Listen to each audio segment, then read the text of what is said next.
Yo,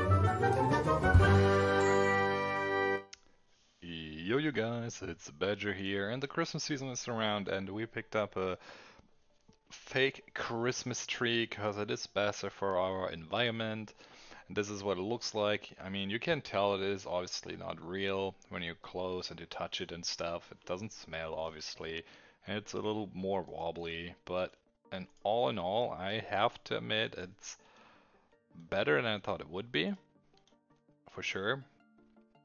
And also, I'm pretty happy with the size of that thing.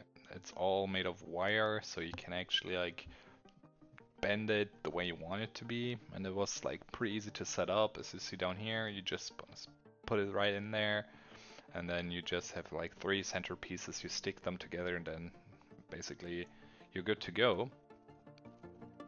And yeah, I mean, that's basically what you can expect from this. So I think we can call it a day, and I will see you around in the next video. So take care, you guys. My name is Badger. Until the next time, and bye bye.